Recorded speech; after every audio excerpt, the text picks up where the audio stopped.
Welcome to Satsang.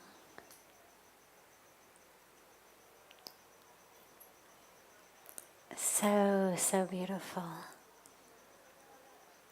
to be together with you all.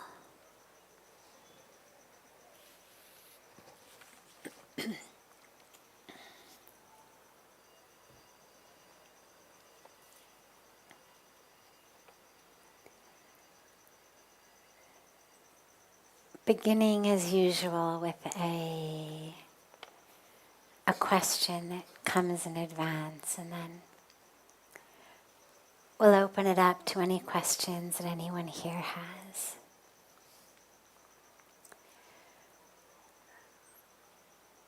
Why do people not listen? I usually try to take questions that are more about me and my path, but all of the questions tonight are all focused on what other people are doing. So we seem to be in that space tonight. So we'll talk about why people don't listen.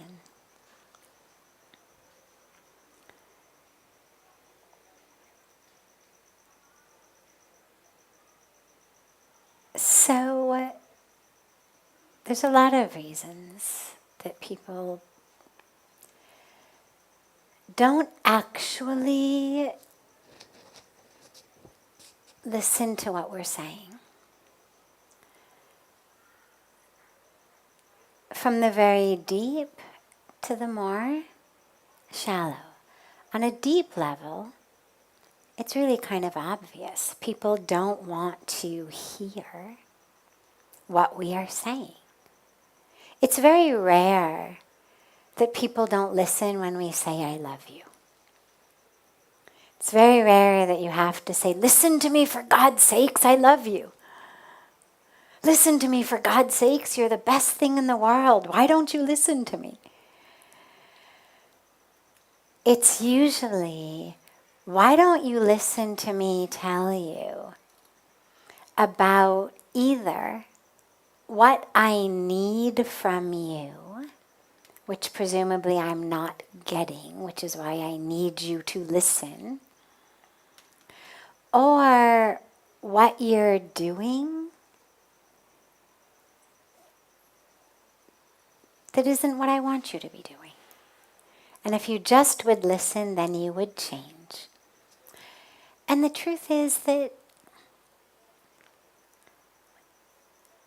it gets really tiring for people to constantly feel like they are not doing things right. It's one thing when it's every once in a while. But if you're in a situation where you feel like someone is not listening, and what they're not listening to is one of those two categories, then chances are you've been trying to say it a lot for a long time, which is why you're so frustrated that they don't listen, to the point where you'd send in a question about it, meaning I've been trying to criticize this person and get them to change for so long, but they won't listen. Well, it's a rare person. They do exist. And ultimately, it's actually a space that we all should work to get to, in which when someone is criticizing us, we actually are able to really hear them. We may not always believe it. It doesn't mean that we're necessarily going to internalize everyone's projections on us, but at least we're able to hear it deeply and assess it without any sense of defense mechanism or any sense of denial or reaction, neither defensive nor offensive. But that's very rare, because for most of us, when someone's criticizing, it feels like they're on the offensive, and so we come on the defensive. And we don't listen, because we don't want to hear it. It's a lot easier to ignore it, push it away, roll your eyes, look at the clock, do all sorts of things that make the person know, I'm not listening.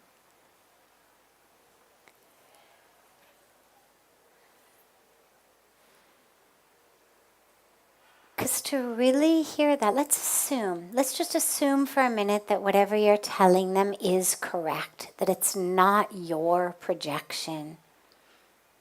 Just for a brief moment, let's assume that you actually are saying something that is objectively true and that really is in their best interest to change, because they would be actually much better if they listened.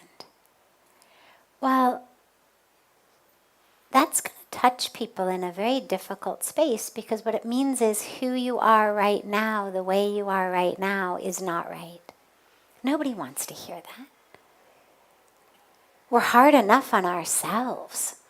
Most of us spend most of the time berating ourselves in our own mind, telling us that what we did was wrong or stupid or embarrassing.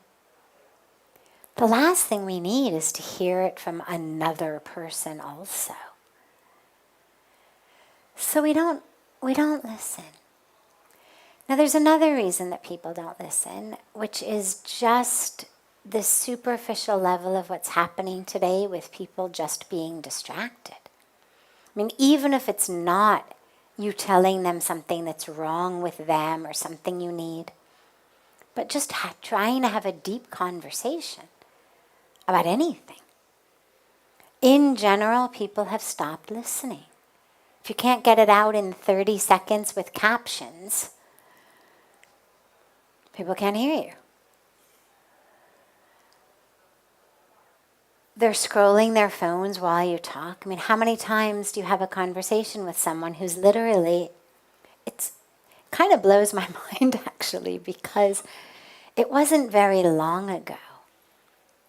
I mean, I'm 51, so to some people that's really old. To me, it doesn't feel very old at all.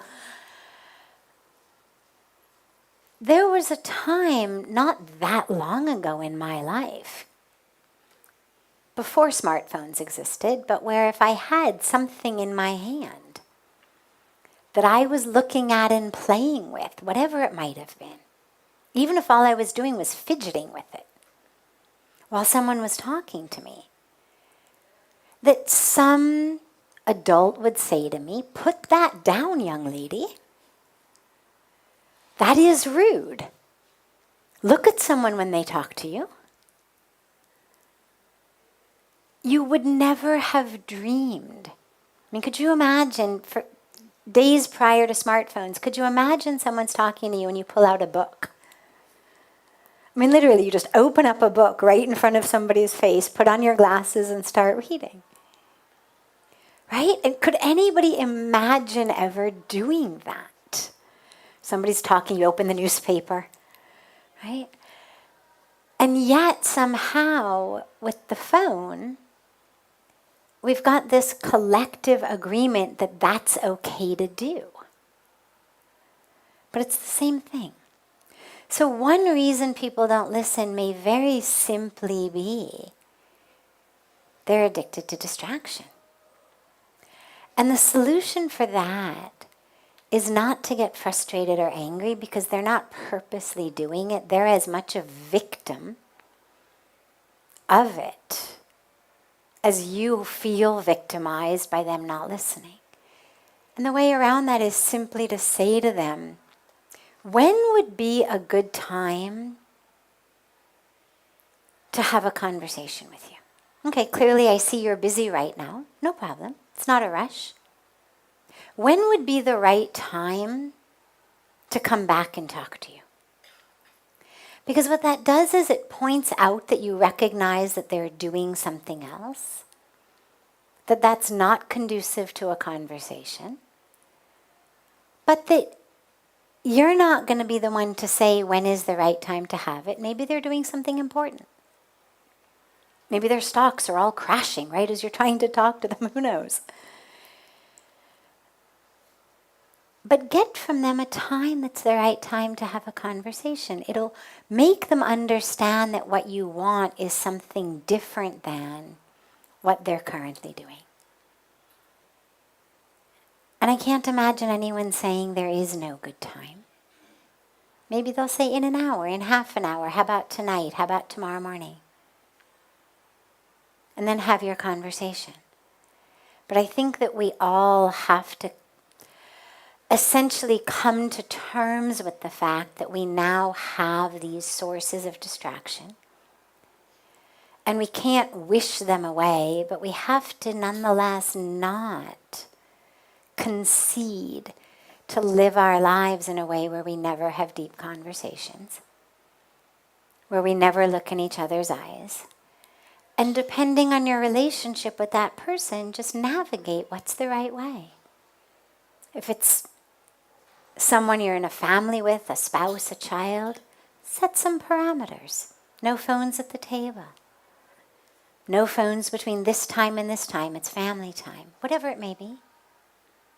But just set some parameters to ensure that people actually can listen if they want to. But the last part, since as I said, for me, satsang is about us, not others. The last part to me that's the most important is when you feel like someone is not listening and you're so upset about it that it drives you to send in a question for online satsang about it, you're suffering. And that's not fun. And the question you need to ask yourself is, why have I put the end of my suffering in someone else's hands? I've determined in my mind that I am suffering and what I need in order to end suffering. But I've determined it in such a way that the end of my suffering lies in someone else's control. And that is about the most precarious thing you can do. Because no one is under our control. And if that which is most precious in my life, my joy, my peace, my freedom, my end of suffering, is in the hands of someone else, or anything else that I have no control over, the weather, earthquakes, whatever you put your life, whatever hands you put that in, or whatever altar you offer that up to, it ideally should be something in your hands.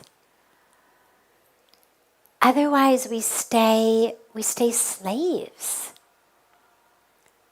We stay prisoners to someone else's moods, to their actions. I mean, what if someone says, I can hear you and I don't want to listen? I mean, imagine they put down the phone, they're staring in your eyes, you say your piece, and they say, I hear you. I'm not listening. Well, there you are, super stuck, because you've got nowhere to go then. You've decided that what you want is them to listen. They have told you they have no interest in listening. Which is pretty much the exact same thing when someone ignores you for the 15th time when you're trying to tell them the same thing. They seriously are energetically holding up a sign that says, I'm not listening. It's like kids who go, right? They're there in front of you. If they just would take their fingers out of their ears and stop going, they could hear you. But kids do that when they don't want to listen. And when, as adults, someone rolls their eyes, looks at something else, looks away, interrupts, does all of the things that people do that make us feel not heard. It's essentially them going, I know you're talking. I'm not listening. And the question for us then becomes, okay, why am I now going to offer them my peace, my joy, my freedom? Why am I committed to suffering based on their inability or unwillingness to listen to how I think they could really improve their lives, or how they could do what I want them to do in a better way? Our goal is freedom. And these sorts of things just make us more and more stuck. Because then I need you to do something in a certain way for me to feel happy, for me to feel peaceful. Because the other way these things go is they say, I am listening. Right? We say, listen, I am listening. But we still don't feel heard because there's something energetic. But they insist they're listening. Again, you're stuck. You need something, you want something that you're not getting. And you've put your freedom to be free of suffering, in the hands of someone else's habits or ways. And spirituality is all about ending suffering and gaining freedom. Which means I have to unhook my peace and my joy from other people's actions, other people's words, other people's way of living, other people's way of treating me.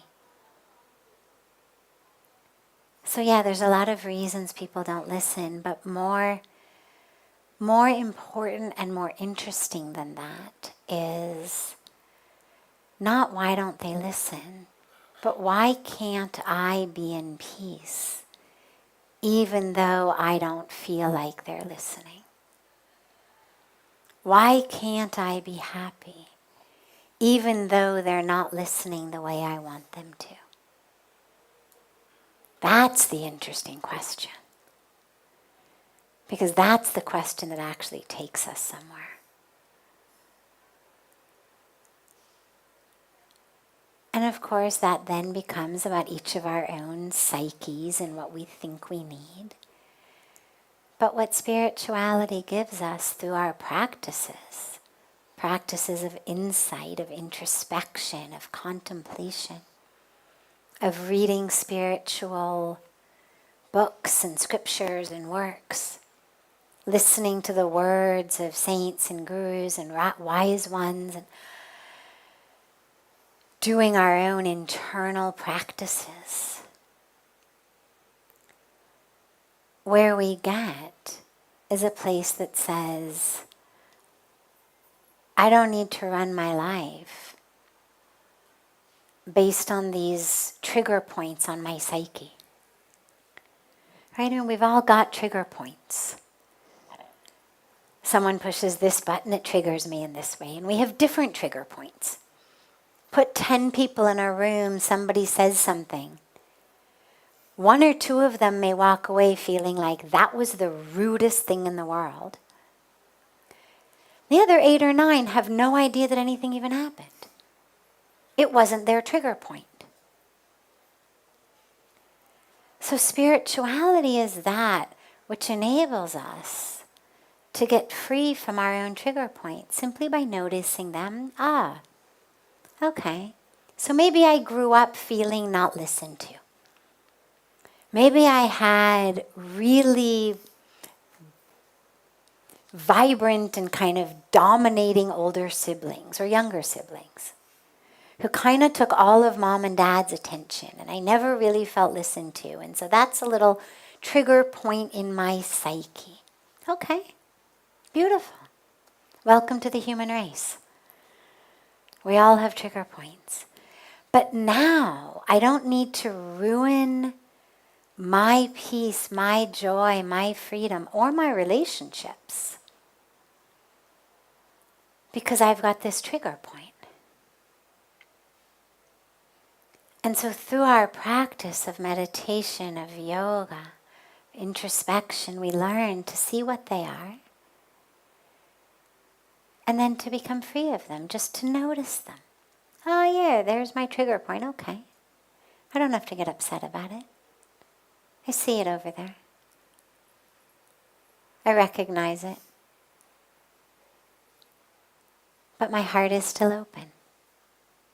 I'm still in peace.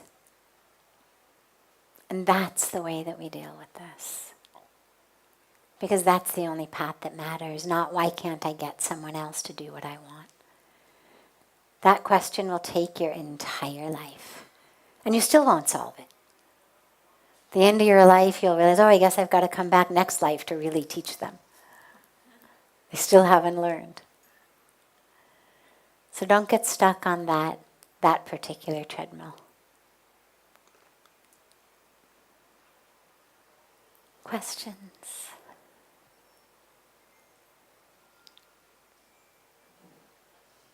Yes, here in front.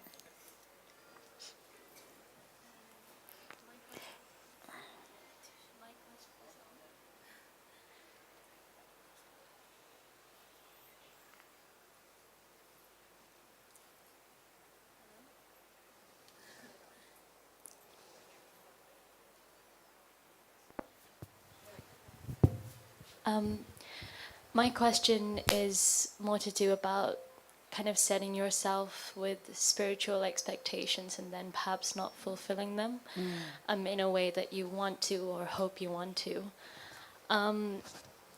This is my first time coming and staying in ashram for a few days and going through a intensive experience of meditation and yoga and spirituality. And I kind of chose to do this in response to struggling through the last couple of months of connecting with people and finding my path professionally and just, finding more about what I want to do and love. So I think I came here hoping that I would feel more sure of myself. I'd connect with parts of myself, my consciousness, my psyche, that would allow me to come back with more knowledge of how to go on to the next stage. But there is a worry that I won't reach that level of spiritual awakening. And I know it does take time and practice, but I thought if you had any advice with how to kind of deal with that internal anxiety of not being able to be spiritually fulfilled. Sure. Let's go bank. So you come to a spiritual retreat, you come to a meditation retreat, and you figure, all right, I've got 72 hours to get enlightened. Ready, set, go.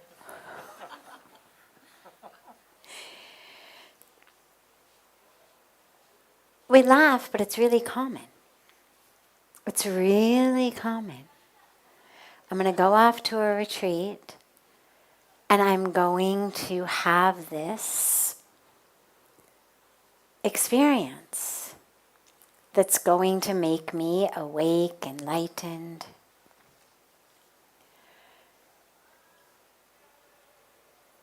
First of all, what you have to realize is spirituality just takes you back to who you are. You're not going anywhere. All of these expectations have to do with where I think I'm going. Spirituality is simply showing you who you really are. Enlightenment, awakening, whatever words you use, is simply full awareness of the fullness of yourself. It's not about what you can do. It's not about certain powers. It's not about certain experiences. There's not a checklist of things that you have to do and then you're enlightened, or here's how to know if you're enlightened if you've got 3 out of the following 5 items. It's showing you who you are. Now, you come here after a difficult time, after challenges. Instead of holding a goal of enlightenment, which sounds like it's something very different than what I am right now. Enlightenment seems like it's a whole other ballgame. Instead of that, why not just make a request to the universe that I'm going to be able to see things in a different way? That I'm going to see myself, understand myself, connect with myself in a whole new way. Because ultimately, whatever you have here comes home with you. It's not, oh, I got enlightened in Rishikesh and then that's it. I'm done. It's a practice that stays with you. While you're here, use this time instead of thinking about where you're going. Because grace is there. Light is there. That which you're looking for is there. God is there. It's all there. But our own blinders are that which keep us from it. So focus yourself while you're here on how can I remove my blinders? Let that be your focus. How can I remove that which is keeping me stuck? Don't worry about what you're going to get. Don't worry about what's going to happen to you inside. That'll be automatic. You remove what's blocking it, and it'll automatically come. Use these days to look at internal anger, grudges, pain, regret, resentment, unfulfilled expectations, disappointment.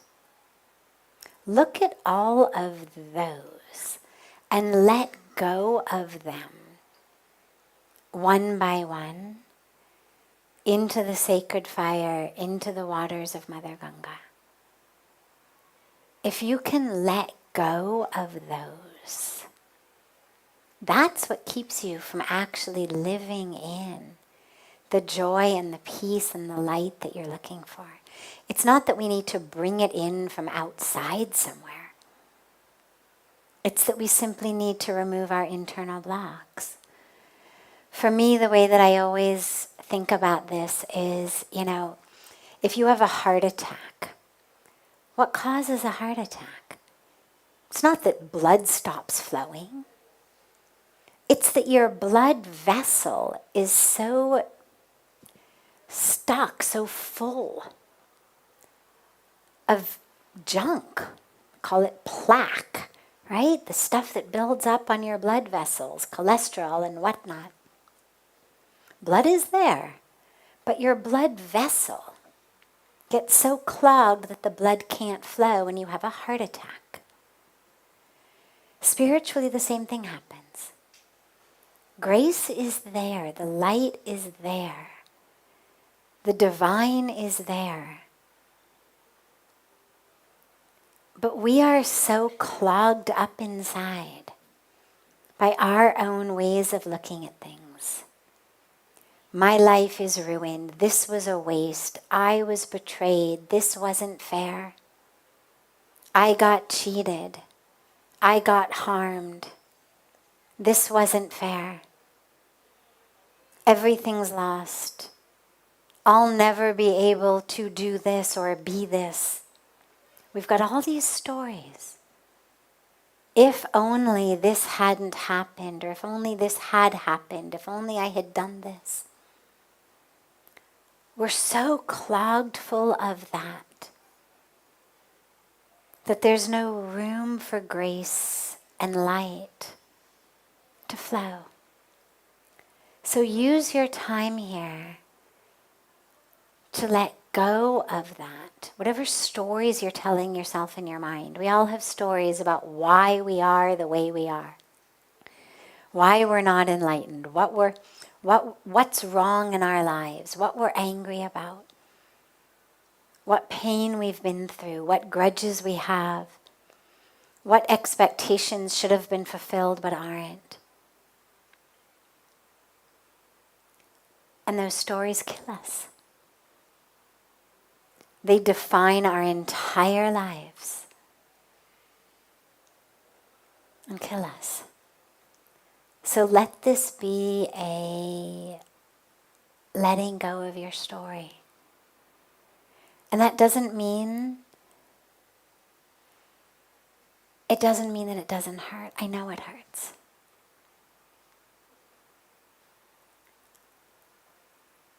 Sit on the banks of Mother Ganga. Offer her what happened. Offer her the whole story. And let her take it. Because that's your key. Otherwise, we're just taking light and wisdom and whatnot and trying to stick it on top of this being of light, which is simply shrouded in ignorance. It's like that great story that I love of the temple in Thailand or Cambodia that had a beautiful golden Buddha. And when the invaders came, the monks of the temple of the golden Buddha knew that the invaders were coming, they were destroying everything, they were looting everything. And so they covered up the golden Buddha with clay so that it would seem worthless. And the good news was the Buddha survived. The bad news was the monks didn't. And so for many, many, many, many years, it was the temple of the clay Buddha. Like people just thought the Buddha was clay in this temple. And one day the monks of the temple of the clay Buddha are cleaning the Buddha. And they see a little shiny light in it. And they start to clean a little more, and there's a crack. And from the crack, something is glistening. And so ever so slowly and carefully, they see what it is, and they discover there's gold inside. And they re-unearth the golden Buddha. And what I love about that story is it's a beautiful metaphor for us. We are golden on the inside. We are light on the inside. We are conscious on the inside. We are divine on the inside. But we're covered up with clay, ignorance, ego, stories, regrets, grudges, all of this stuff. But then what we do is we go out looking for gold. We look to try to coat the clay with gold. We're going to make this Buddha gold. And so we go out looking for clay looking for gold. To us, what that means is I'm going to go out and I'm going to somehow through this course or this job or that job or this relationship or whatever may be my path, I'm going to find divinity, beauty, light, consciousness. But as long as you're covered with that clay, all you're doing is sticking stuff on top of the clay. It doesn't work. But that's the bad news. But the good news is that actually that which you're looking for, that light, that perfection, that purity, that love, that truth, all of that is actually who you are. But it's just gotten covered up. So the goal is to remove the clay. So while you're here, do that. It's a perfect place. Perfect place. As you sit in yagna in the morning or the evening or both, just as you offer the yahuti, offer every bit of that clay, every story, every grudge, every unfulfilled expectation, everything that is defining you. Offer it into the fire. When you sit on the banks of Mother Ganga, just keep taking her water in your hands, and into that water, offer the anger, offer the grudge, offer it all. Then offer the water back to Mother Ganga. And what you'll find is as you clear these things, that light starts to shine. But it's not a light of, I got something.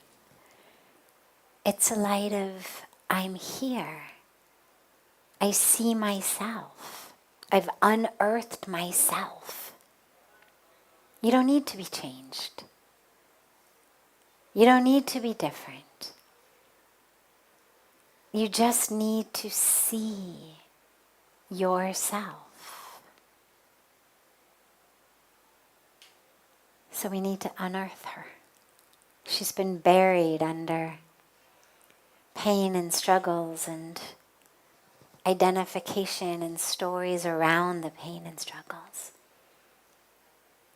So we just have to unearth her. Okay? Good. Other questions?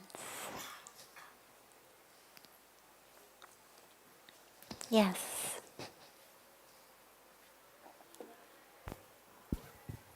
My question is how to stay committed towards your goal. For instance, the moment you set your goal that I want to wake up at 5 a.m., the other day the brain gives you many reasons why you want to stay asleep or wants to stay or don't want to wake up early. So how to defeat your brain and how to stay committed towards your goal. Great. So the brain works almost all of the time, sadly, on what you could call autopilot. Okay? We've got two different types of brain, more than that, but for the sake of this discussion, we'll call it two. We'll call it conscious and unconscious. Okay? And we'll lump subconscious in with unconscious. So we've got conscious mind and everything else. Most of us spend a tiny, tiny, tiny percentage of our life in actually our conscious mind. Most of us are running on autopilot almost all the time. It's why we do things that later we're like, I cannot believe I did that. Who was that? We say things that later we think, who was that? Why did I say that? Because we weren't conscious. Because we're just operating habitually. Now, what that means is that in order to change it, I have to first become conscious. So being conscious is the absolute most powerful weapon you have against the autopilotness of your brain. Because if you are really conscious, let's say that I have a smoking addiction and I decide I'm going to quit smoking. But I don't even realize I'm smoking till I'm more than halfway through a cigarette. Because I've been addicted for so long that when I literally just pull them out of the pack and light them up, totally unconsciously.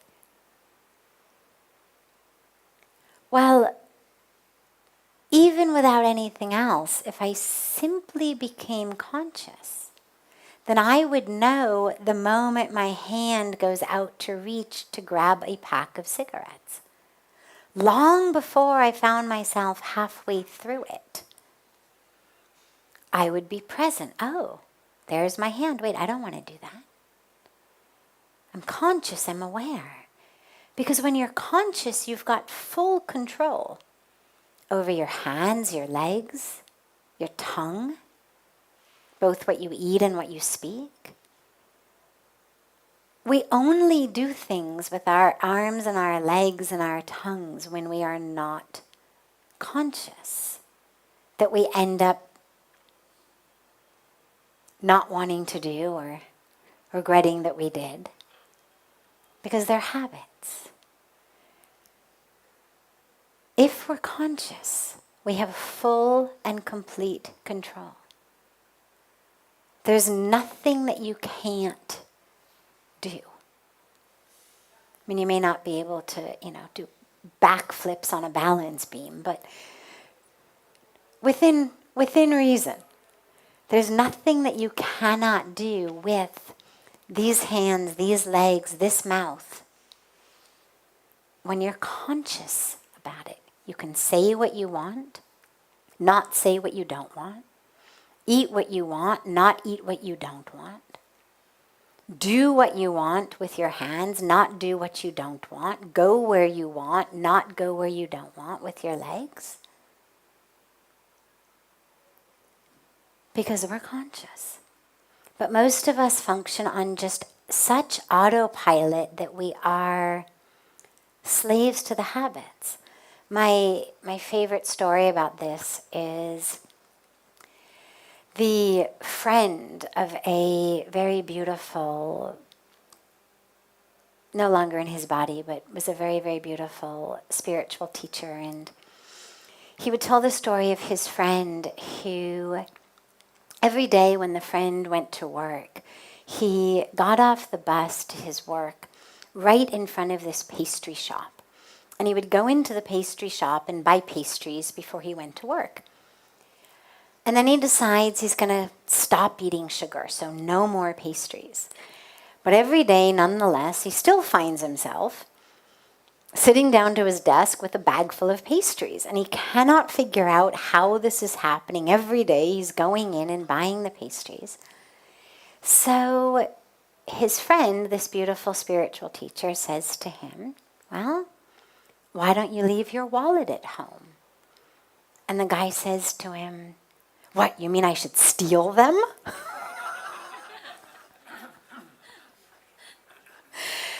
And I love that story because the idea that the guy could actually not get the pastries was inconceivable. And so if he didn't have his wallet, the only other alternative must be he had to steal them. And this is how most of us operate. So it's a great question that you've asked. And really the answer is actually quite simple. Become conscious. Now, yes, so we're going to come there and then we're going to come into the actual habit. So how to become conscious. We learn being conscious in meditation. It's the easiest and best place to do it. So when I am meditating, lots of things happen. My knee itches, I want to scratch it. This ankle is hurting a little bit against the roughness of the mat. I want to move it. I'm thirsty, I want some water. My mind suddenly is thinking about this really difficult conversation at work I have to have later today. All of these things that are trying to pull my mind off of what I'm meditating on. But as I practice meditation, I simply notice them. I don't go with them. So before I develop this ability, it itches, I scratch it before I've even realized what I've done. It hurts, I move it before I realize what I've done. A thought comes, I go off on it. I have no idea where I started, where I end up. I mean, you're meditating and suddenly smell of coffee comes from your neighbors. And suddenly it's like, oh God, that coffee smells so good. I don't know why I gave up coffee to begin with. Anyway, the research now says it's a good thing to have. God, I remember those days I used to sit in Paris on the Champs-Élysées, drinking cappuccinos, watching people walk by. Those were such good days. Why did I give up that job offer? God, that would have been so good. I could be living in Paris now. Okay, right? A smell of coffee. And I'm now questioning the last 30 years of my life decisions. Like, how did I get there? But that's how the mind works. So the moment we're actually conscious, which is just a practice, but as I sit to meditate, I smell the coffee and I simply note smells, and I'm back to my breath. Later on, the more and more you meditate, you don't actually have to name it, you just simply draw the awareness back, but it helps in the beginning to note what you are noticing. Don't tell a story about it, don't judge it, don't analyze it, no adjectives, no adverbs, no stories, just smelling. That's it, that's all that's happened, smelling. I'm back to my breath, I'm back to a mantra. Itching. Back to my breath, back to my mantra. And slowly, slowly you develop a skill of being conscious, being present. Now in that moment, the consciousness is simply that I am smelling something, that I am itching, and now that I am aware of my breathing. But once you find relief from the distractions, which happens relatively quickly, just not immediately,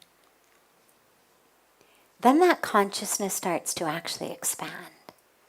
And then you start being able to have a consciousness that is far beyond what the senses are experiencing or where the thought might be going.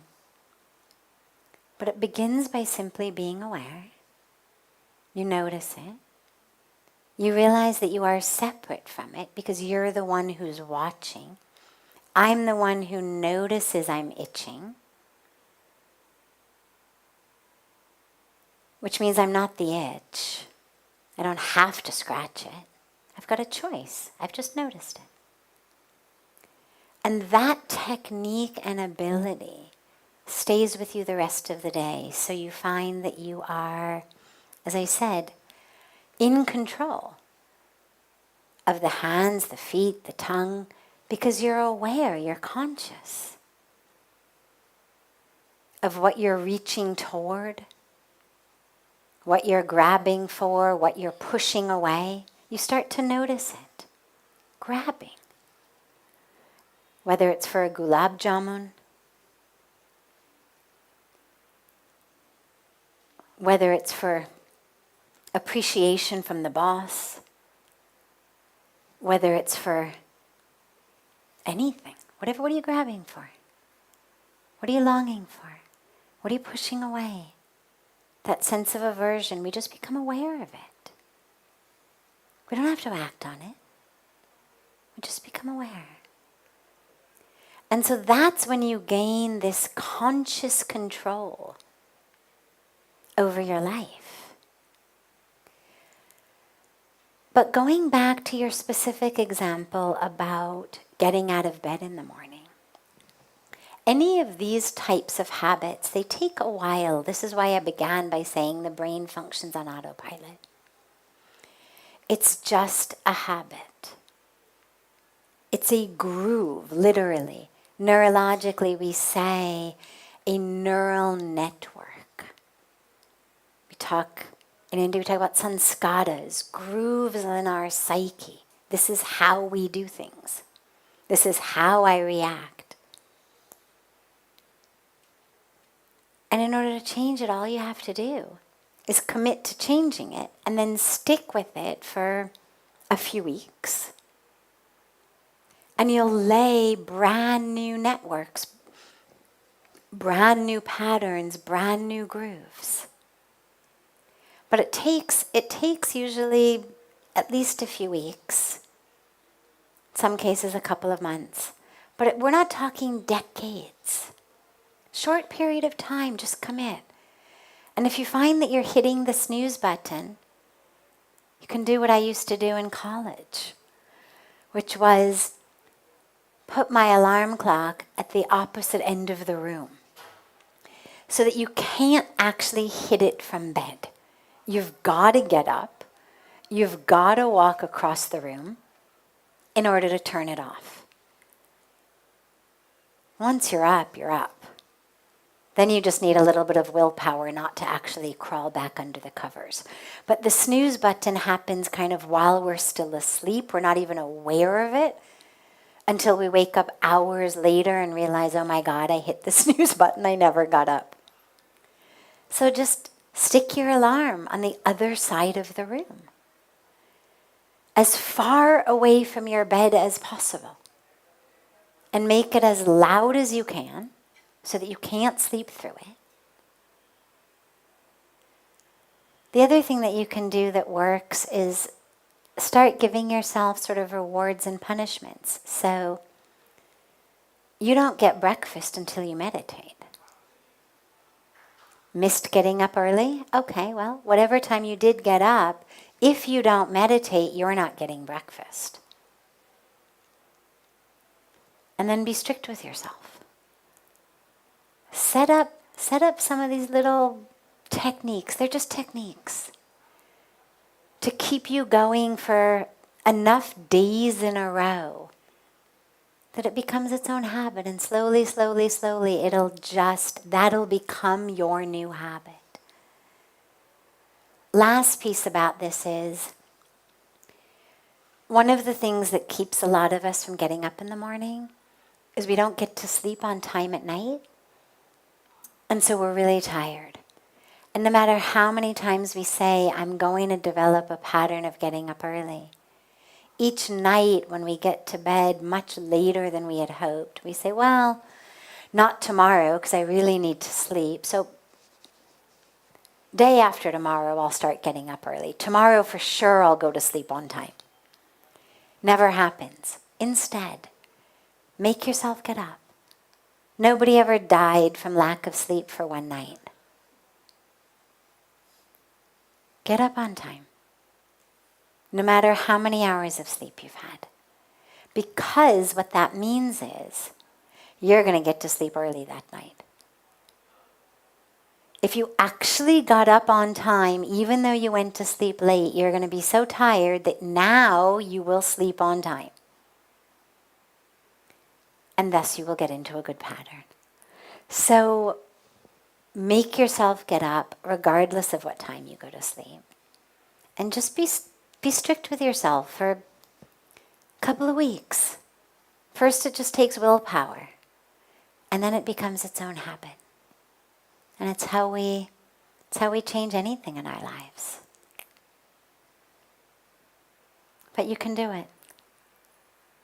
And it's a beautiful question. And congratulations for having this vision and this goal at this young age. It's wonderful.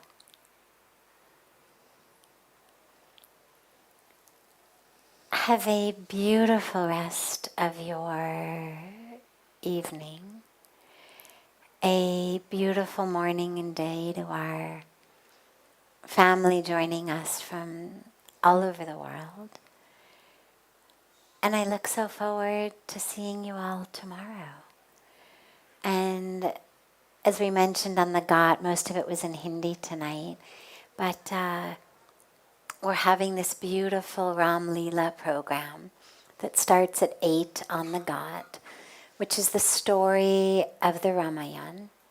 And don't worry if you don't speak Hindi, you'll still really love the kids doing their songs and dances. You must have seen them all dressed up in Aarti tonight. So it's a beautiful drama of the story of the Ramayana being put on by youth from across the country and also our Rishi Kumars. So that starts at 8. It goes till about 10, but for however much of it is you would like to be there, you're more than welcome and encouraged. And it's just to the left of where we have Aarti. So if you're facing Ganga from our Aarti Ghat, it's just to the left there. And I look forward to seeing you tomorrow. So, so, so much love to you all.